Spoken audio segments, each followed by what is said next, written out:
What's going on, Workforce? Brian here, and today we actually have a message from Yoshi-P talking about the White Ravens and as it relates to the Rising 2018. Yoshi-P has been traveling, and he kind of mentions that in this letter, and he wanted to pin this because there's definitely been some people who are upset about the fact that the White Ravens, a kind of a 1.0 item, was given away as a part of this reward, as a part of the kind of the legacy that is Final Fantasy XIV. If you guys would like some more context as to an opinion on that, Fusion X from Gamer Escape wrote an opinion piece, and I'll include the link in the description below. I encourage you to go check it out, see what you think. If you like that, if you don't know who Fusion X is, he is one of the leads over at the Aether Radio podcast as well. Anyway, I'd like to take some time to break down what Yoshi-P says and share my own thoughts, and I'd love to know your thoughts as well. But Yoshi-P writes, "Hello everyone, this is Final Fantasy XIV producer and director Nokiyo Yoshida. First of all, I'd like to thank our players for the feedback and the discussion regarding the White Ravens reward for the Rising seasonal event, an item which many remember from the rebirth of Final Fantasy XIV. Combing through the global feedback on top of a business trip and checking the content for patch 4.4 has prevented me from commenting on this issue in a timely manner. For that, I apologize. I would also like to apologize for those who feel the decision to give away the White Ravens as a reward was unfair or disappointing, as undermining prior achievements was certainly not the intention of the development and operations teams. We are deeply sorry for this oversight, and we now realize our mistake in not making the item a replica in the first place that has been suggested. With that in mind, I put together a summary of what we hope to accomplish with the seasonal event and how we intend to move forward after digesting your feedback. So the Rising 2018. This marks the 5th anniversary of Final Fantasy XIV. It's thanks to the legacy players who stayed with us at the game's original inception that we were able to effect its rebirth. And now, 5 years later, with the support of new players from across the globe, Final Fantasy XIV has grown beyond my wildest expectations.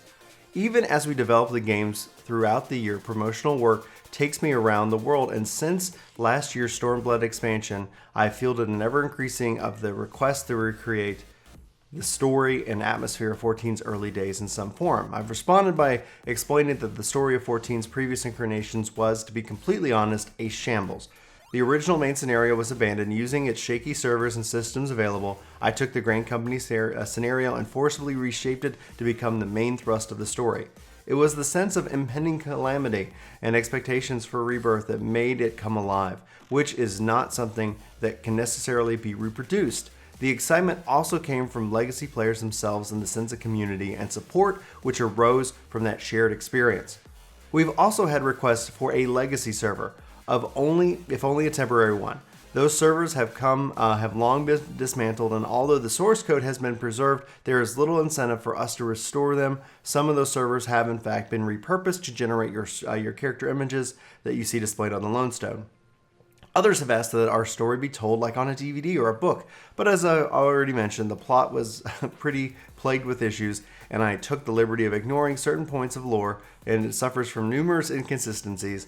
I think it's fair to say that it worked precisely because the rebirth was described at the unveiling. It was a once-in-a-lifetime experience that marked the end of an era.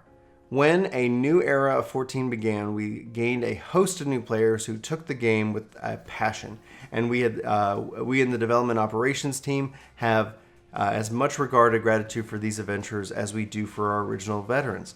Our legacy players stood with us through the challenging days of 14's rebirth, and we had to share our share of difficulties in the years that followed. And it's through their support that all of our players that we've succeeded to this degree. Despite the many requests, it is just not possible to faithfully recreate 14 as it once was. Our stance on the matter has not changed, but we did, however, decide that the 5th anniversary of the rebirth was the perfect timing to provide at least a glimpse of how the game was back then, and thus the theme for this year's Rising was born.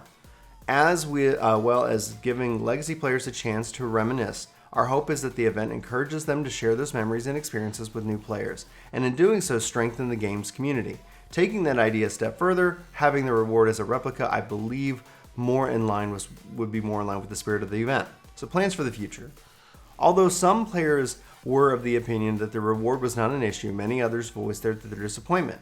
And in fact, that these players have come forth as evidence that we have failed to give the matter due consideration.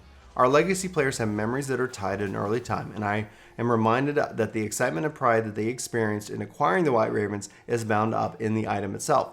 Regardless of its stats or appearance, I myself am a sort of person who separates the experience from the physical reward, but it doesn't excuse the failure to consider those who feel otherwise. I intend to learn from this lesson moving forward, and I continue to develop as a game and everyone can enjoy. Once again, I offer my sincere apologies to them who is upset and the lack of foresight and consideration, especially at a time when we should be celebrating the anniversary together.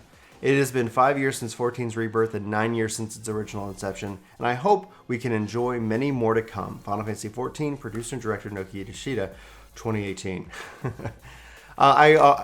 This is in and of itself one of the main reasons why I think Naoki Yoshi-P is by far one of my favorite creators in the space. He's a guy who, like I said many times and will continue to say, I believe in Yoshi-P. I trust this man. That was his first job when recreating 1.0. 1.0 was a mess, and to experience it, to be there, is something that I will never forget. It's kind of funny because the concept was like, can we prevent the calamity? And we're like, yeah, let's rise up. But then at the same time, we're like, oh no, we want the calamity. Like, we want if the calamity makes the game better, then I'm with you, Neil. It's like I might be like, oh, I'm gonna fight you, but I'm kind of rooting for you to succeed.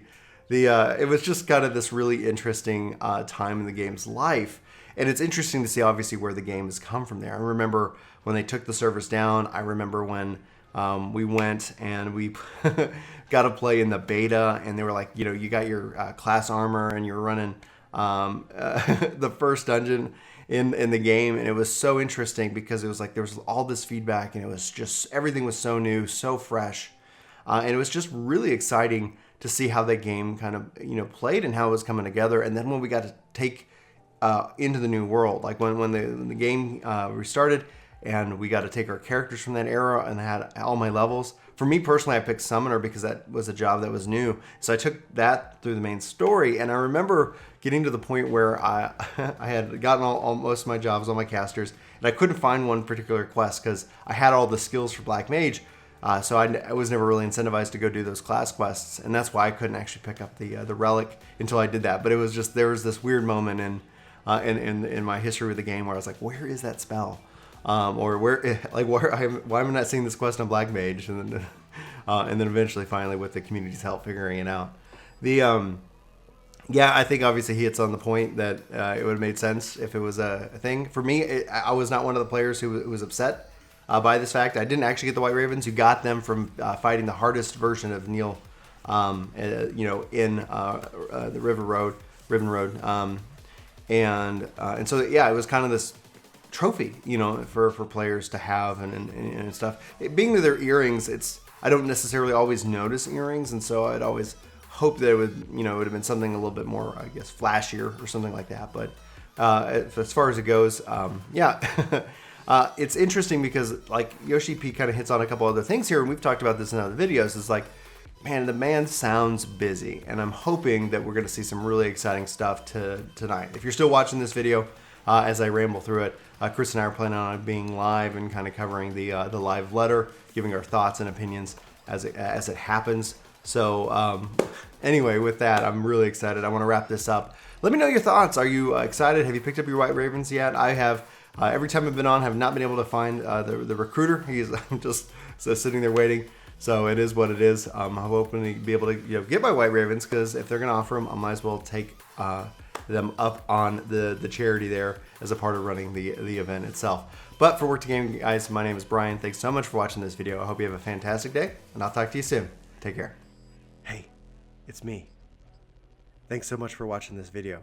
You should click here to subscribe, and here to maybe check out some more of our videos. So again, thanks for watching. We hope you like this video. We hope you subscribe and join our community. Let us know in the comments below what you think, and we'll see you next time.